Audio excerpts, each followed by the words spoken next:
আলাইকুম এভরিওয়ান, কেমন আছেন সবাই? আশা করি সবাই ভালো আছেন। আমিও আছি আলহামদুলিল্লাহ ভালো। নতুন দিনের নতুন আরও একটা ব্লগ ভিডিওতে যশোরের মেয়ে হেনা চ্যানেল থেকে আমি হেনা আপনাদেরকে ওয়েলকাম করছি।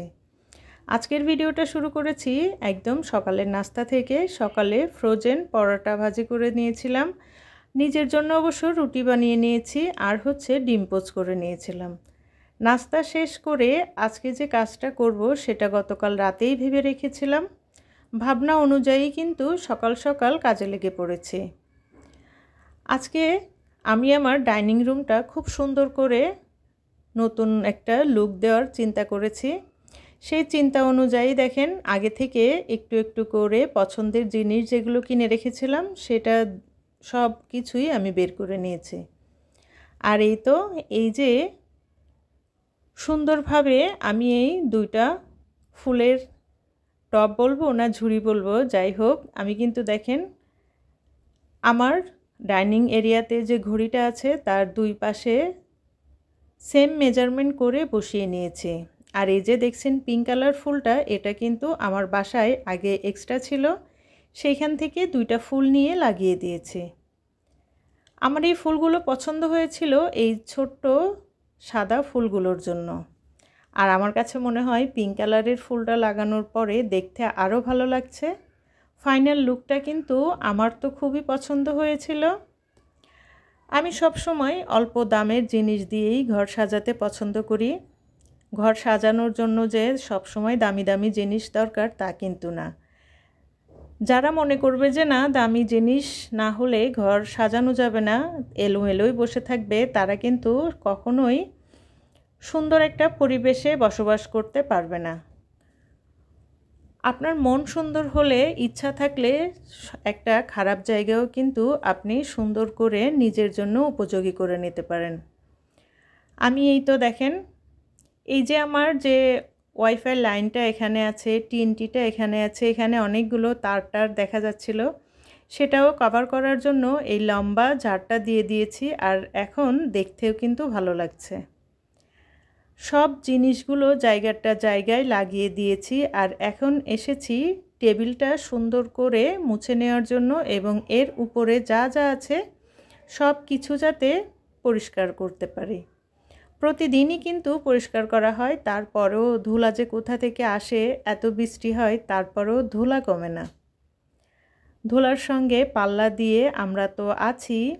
আমি এই যে টেবিলের উপরে যে ছোট ছোট জিনিসগুলো আছে সেগুলো আমি সুন্দর করে মুছে নিচ্ছিলাম।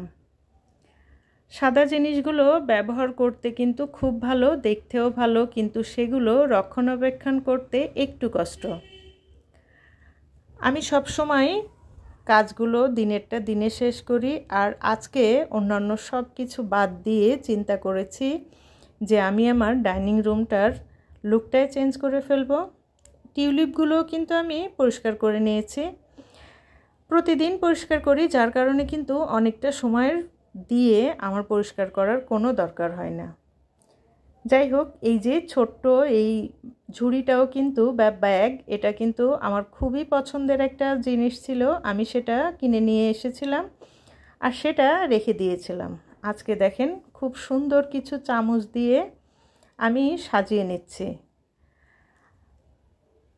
এই প্রতিটা জিনিসই কিন্তু অনেক কম দামের। আমি এই ব্যাগটা নিয়েছিলাম মাত্র 250 টাকা দিয়ে। আমি জানি হয়তো অনেকে বলবেন আমি কেন দাম বলি, বা আমি হয়তো দামটা একটু মানে মিথ্যা করে বলি, সেটা কিন্তু না। আমি যেটা যখন যে দাম দিয়েই কিনি সেই দামটাই কিন্তু শেয়ার করি। ভিডিওর এই প্রান্তে এসে সবার কাছ থেকে একটা জিনিস চেয়ে নিচ্ছি, সেটা হচ্ছে একটা লাইক। প্লিজ আপনারা আমার ভিডিওতে যারা এই মুহূর্তে ক্লিক করেছেন একটা লাইক দিবেন। আমার পরিবারে যারা নতুন হয়ে এসেছেন, আমার বলা কোনো কথা কোনো কাজ যদি আপনার ভালো লেগে যায়, আপনি চাইলেই আমার চ্যানেলটা সাবস্ক্রাইব করে আমার সঙ্গে থেকে যেতে পারেন। পাশে থাকা বেল বাটনটি প্রেস করে রাখতে পারেন, যাতে নতুন কোনো ভিডিও ছাড়লে আপনার কাছে নোটিফিকেশন চলে যায়। আপনি আপনার সময় সুযোগ করে আমার ভিডিওটা দেখে নিতে পারেন। ইতিমধ্যে এই কাজগুলো যারা করে ফেলেছেন তাদেরকে জানাই অসংখ্য অসংখ্য ধন্যবাদ। আমার টেবিলের উপরে না পানি খাওয়ার জন্য আমি সবসময় এই কাচের বোতলগুলোই ব্যবহার করি, আর এটা দিয়েই পানি খেতে আমার বাসার সবাই পছন্দ করে। যাই হোক, সব জিনিসগুলো খুব সুন্দর করে পরিষ্কার করে নিয়েছি। তারপরে হচ্ছে টেবিলটাও মুছে নিয়েছি। ডিপ ফ্রিজের উপরটাও সুন্দর করে মুছে নিলাম।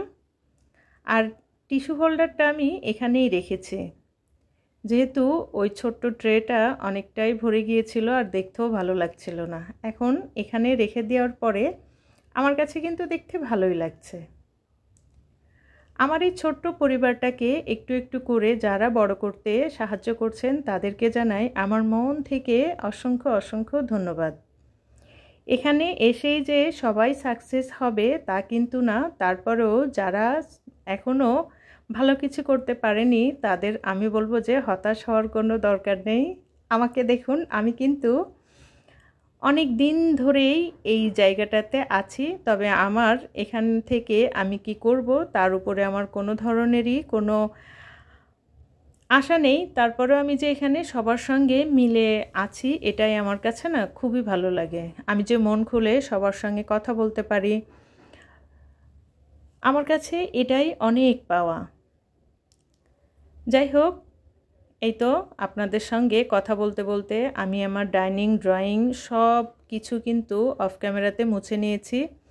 যদি ভিডিওটা চালু করে এই কাজগুলো করতাম আমার মনে হয় আজকে সারা দিনটাই শেষ হয়ে যেত।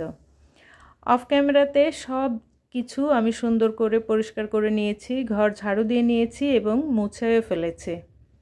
আমার যেহেতু হেল্পিং হ্যান্ড নেই, আমার সব কাজই নিজে করতে হয়, আর নিজেই একা সব কিছু আমি আমার রুটিন অনুযায়ী করে থাকি। আমি সব সময় একটা জিনিস বলি, যারা অল্পতে সন্তুষ্ট থাকে উপরওয়ালা কিন্তু তাদের উপরে খুশি হয়। আমি কখনো কারোর কোনো জিনিস দেখে আফসোস করি না বা বলিও না যে আমার এই জিনিসটার প্রয়োজন।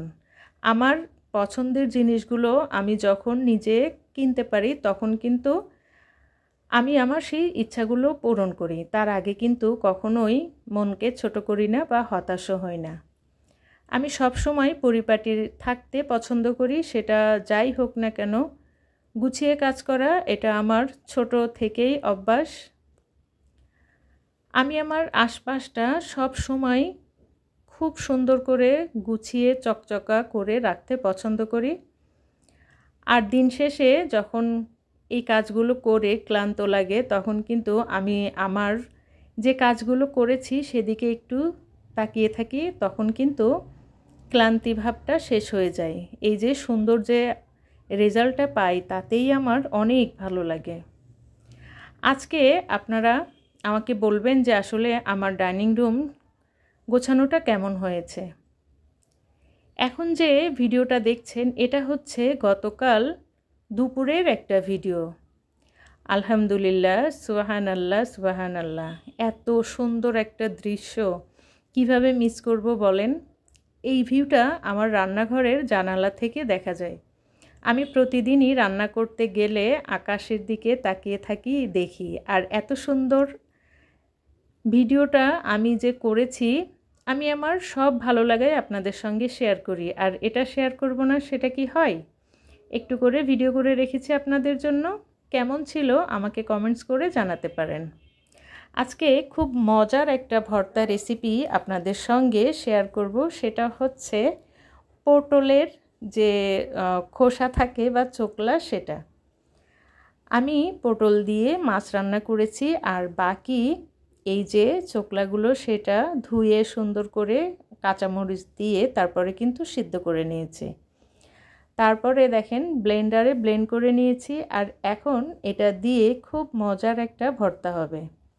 বেশি করে পিস দিয়েছি, তারপরে রসুন বাটা দিয়ে দিয়েছি, আর হলুদের গুঁড়া, মরিচের গুঁড়া, তারপরে হচ্ছে একটু জিরের গুঁড়া, সব কিছু দিয়ে সঙ্গে একটা ডিম দিয়ে কিন্তু আমি এই যে পেস্টটা সেটা মিক্স করে দিয়েছিলাম। আচ্ছা, আপনারা কি কখনো এভাবে খেয়েছেন? যদি খেয়ে থাকেন তাহলে আমার সঙ্গে শেয়ার করতে পারেন যে এটার টেস্ট কেমন। আমার কাছে তো এত ভালো লেগেছে, খুবই মজার একটা ভর্তা। অনেকেই হয়তো এটা খান না, বা যারা খেয়েছেন তারা তো বলতে পারেন যে এটার টেস্টটা কেমন। আর আমার মনে হয় ডিম দেওয়াতে এটার টেস্টটা আরও অনেক গুণ বেড়ে গিয়েছিল। দুপুরে তো সারাদিন অনেক কাজ করেছি আর এটা দিয়েই আজকে খুব মজা করে ভাত খেয়েছি। আমি একটু লেবু চিপে দিয়ে দিয়েছিলাম যাতে একটু টক টক একটা ফ্লেভার আসে। আজকে অনেক কিছু রান্না করেছিলাম কিন্তু ভাত খেয়েছি শুধু এই ভর্তাটা দিয়ে। সবাই ভালো থাকবেন, সুস্থ থাকবেন। আল্লাহ হাফেজ।